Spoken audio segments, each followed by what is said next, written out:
Hey friends, Gabe Andreessen here. I want to talk to you about some thoughts I have around EV adoption and how to accomplish it. EV's here and it'll either accelerate, pun intended, or it will be adopted at a very slow pace. It is here, however. And I want to think about things that we can do to support the acceleration of EV adoption. Some of these things we're doing and some of them need to happen.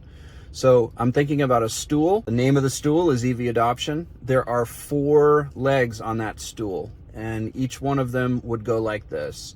I think to support EV adoption, we need to have many more options for drivers. So think about Tesla, right? There's 4 or 5 different vehicles that are available from Tesla. That's way shy of where we need to be. I think the more suppliers can come up with new designs for EVs, the more they'll appeal to consumers. And that's what this is. This is about consumers in terms of adoption.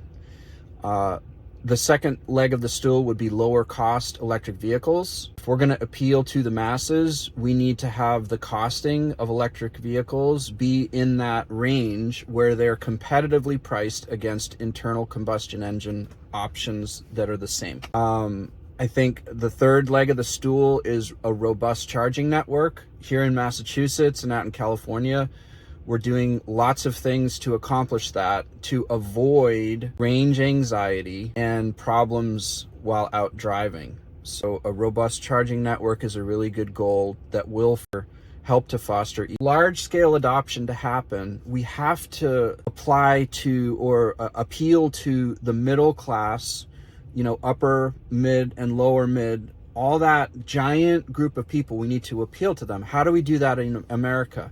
We think in terms of capitalism. What does that mean? It means we can't try and force EV adoption by mandating that people buy electric vehicles.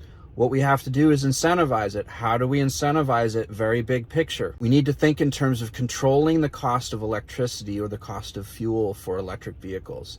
If we don't touch that, we're in big trouble. It'll slow down adoption, and it will actually probably create resent in the general public, in that middle class of America, feeling like EVs are contributing to the problem of the high cost of electricity rather than helping to solve a greater global problem.